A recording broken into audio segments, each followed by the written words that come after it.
আজকের আলোচনার বিষয় মেডিসিনের গ্রুপ নেম অথবা জেনেরিক নেম সিনারিজিন এবং cinnarizine plus dimenhydrinate anti vertigo ড্রাগও বলা হয়ে থাকে।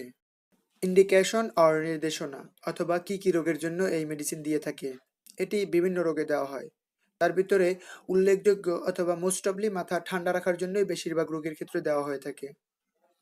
এছাড়াও মস্তিষ্কের রক্তহীন নালিকার সংকোচন দূর করে, ঝিমুনি, কানে ভোঁ ভোঁ শব্দ, মাথা ব্যথা, ঘুম না আসা, স্মৃতিশক্তি কমে যাওয়া এবং যে কোনো কাজে অমনোযোগিতা, তাদের জন্য এই মেডিসিনটি দেওয়া যেতে পারে। এছাড়াও মাথায় আঘাত পাওয়ার পরে সৃষ্টি বিভিন্ন উপসর্গ দূর করার জন্য এই মেডিসিনটি দেওয়া হয়। এছাড়াও মাইগ্রেনের মাথা ব্যথার জন্য এই মেডিসিনটি দেওয়া যেতে পারে। অনেক পেশেন্টের ক্ষেত্রে দেখা গেছে পা ঝিমঝিম করে, পা ভারী হয়ে যাওয়া এবং পা অবশ হয়ে যাওয়া। তাদের ক্ষেত্রে রক্তের সঞ্চালনের মাত্রা বাড়িয়ে দিয়ে স্বাভাবিক অবস্থায় ফিরিয়ে নিয়ে আসে এই মেডিসিন। ভারসাম্যহীনতার সৃষ্টি উপসর্গেও এই মেডিসিনটি দেয়া হয়, যেমন মাথা ঘোরা, কানে কম শোনা, কানে অস্বস্তিকর শব্দ শোনা, অনিচ্ছাকৃত চোখ ঘোরা, বমি বমি ভাব, বমি হওয়া এবং ভ্রমণজনিত অসুস্থতা। ভ্রমণজনিত অসুস্থতার ভিতরে রয়েছে মাথা ঘোরা, বমি হওয়া বা মাথা ব্যথা ইত্যাদি। কন্ট্রাইন্ডিকেশন আর প্রতিনির্দেশনা অথবা অন্য ঔষধের সাথে প্রতিক্রিয়া। এই মেডিসিনটি অন্য ঔষধের সাথে প্রতিক্রিয়ার তেমন কোনো উল্লেখযোগ্য ইনফরমেশন পাওয়া যায়নি, তবে কিছু সতর্কতা রয়েছে।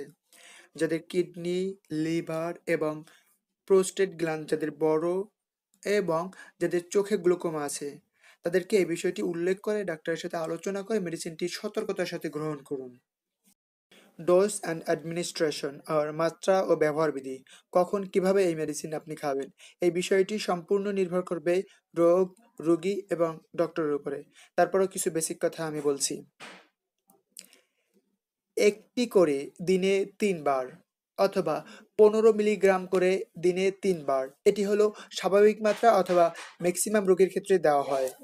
বাচ্চাদের ক্ষেত্রে ৫ থেকে ১২ বছর, তারা প্রাপ্তবয়স্কদের তুলনায় অর্ধেক খাবে এবং ভ্রমণজনিত সমস্যার জন্য ভ্রমণের ২ ঘন্টা পূর্বে এই মেডিসিন ৩০ মিলিগ্রাম গ্রহণ করতে হবে একক মাত্রায় এবং ভ্রমণের সময় প্রতি ৮ ঘন্টায় ১৫ মিলিগ্রাম করে গ্রহণ করবে।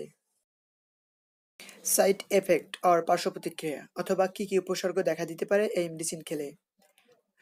আমরা উপসর্গগুলো এই জন্যই বলি কারণ ঔষধ খাওয়ার পরে এই উপসর্গগুলো দেখা দিলে যাতে ভয় না পায়। সবার ক্ষেত্রে দেখা দিবে এমন না।